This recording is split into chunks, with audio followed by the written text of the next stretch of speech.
So for 7b, it is also the similar type of concepts, okay, whereby they ask you to explain, okay, compare A and B, A with C, C with D, D and E, suggest explanations, okay, they want you to explain the similarities or differences in the boiling points within each of these four pairs. So again, very simple.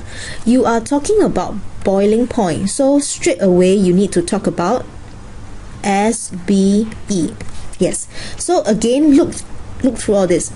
Generally, see organic compounds, they are all SMS. And indeed they are.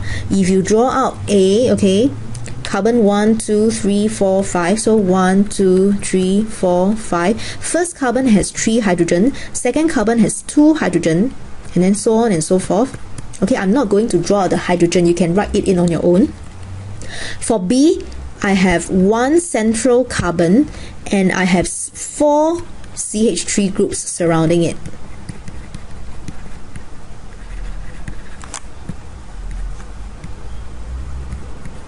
Okay, moving on from here, compound C, I will have 1 carbon, 2 carbon bonded to an O, bonded to a C, bonded to a C. First carbon, I have 3 hydrogen. Second carbon, I have 2 hydrogen. Oxygen is nothing. Fourth carbon, the third carbon, I have 2 hydrogen and 3 hydrogen. For D, okay, 1, 2, 3, 4. 1, 2, 3, 4 bonded to a O, then a H. And first carbon has 3 hydrogen, followed by 2, 2, 2. Lastly, for E, I have 1 central carbon bonded to a O, bonded to a H, and I have 3 CH3 groups bonded to the central carbon. So that's how I came up with the structure of all these 5 compounds. So based on this, very simple. Since they are all SMS, of course they must either be VDW or hydrogen bonding. Okay, what I'm doing here, you must actually come up with it on your own very quickly, because what I'm doing is just interpreting the question. So straight away, just go and ask yourself, out of all these, which is VDW? Which is van der Waals? So let's take a look. Our first compound definitely must be VDW. Okay, because for hydrogen bond, recall, you definitely need to have a H bonded to O, F or N.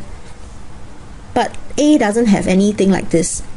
For B, obviously it should be VDW. Okay, for C, let's take a look. C, I have an oxygen. Okay, but it isn't bonded to H. So C definitely again must be a VDW, must have VDW. Moving on from here, you notice that D has an oxygen, and this oxygen is bonded to a H, which fulfills our criteria for hydrogen bonding.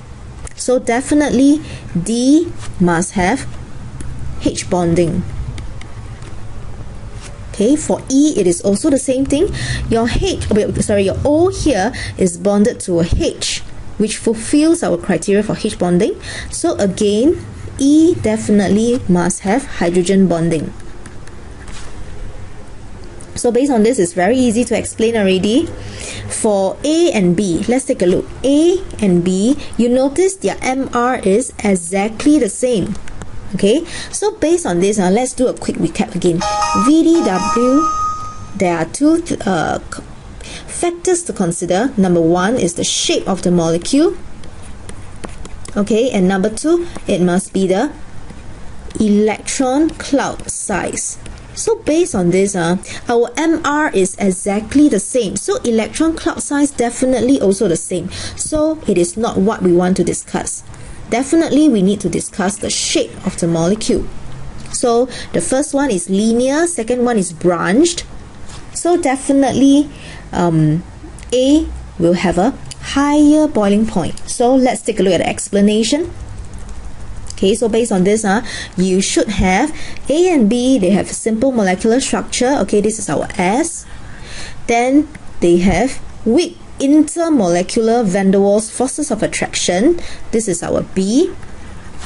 Then finally, A has a larger surface area, more polarizable electron cloud, and hence a stronger and more extensive van der Waals forces between molecules. So moving on from here, more energy is required to overcome the intermolecular van der Waals forces in A, contributing to a higher boiling point. So the last point is our E, so SBE. I hope it is clear. Moving on from here, let's go up to the table again. Compare A with C. So for A and C, you notice that straight away their shape is the same. Okay, the MR, okay, let's take a look. The MR in this case is 72 and 74. So if you come back to this comparison, their shape is the same. Their electron cloud size is very similar because 72 versus 74. So of course this means that boiling point is also very similar because the amount of energy required to overcome the intermolecular forces of attraction is also similar. So let's take a look at how we explain. I'm sure you know. Okay, again you notice it keeps repeating SBE, SBE. So SBE, simple molecular structure, weak intermolecular van der Waals forces, take note of the word intermolecular. And firstly, they have similar electron cloud size because the MR is 72 versus 74, and they have similar surface area. Okay, because we are talking about similar shape, similar shape, and from there definitely the VDW forces are similar in strength, hence similar energy needed to overcome, and thus similar boiling point. Okay, moving on, let's take a look at comparing C and D. So for C and D, let's take note over here. So for C and D, straight away you must distinguish that C is VDW, D is hydrogen bonding. So obviously hydrogen bonding must be stronger than VDW. Definitely the boiling point is higher for D. So this one is easy to explain. So C and D, let's take a look. Again, is the SBE structure. C and D have simple molecular structures. However, D has strong intermolecular hydrogen bonds between its molecules, okay, which require much more energy to overcome as compared to the weak VDW between the molecules of C. Hence, of course, D has a much higher boiling point than C. So you notice our answer also have S, and we also have B. Okay, B is strong hydrogen bonding in D, and also the B here refers to the weak VDW between molecules of C. And then finally E, a much more energy here is our E. So again, our answer should have S, B and E. Moving on from here, part 4. Okay, so for part 4, we are supposed to compare D and E. Okay, so for D and E, you notice that both of them have hydrogen bonding.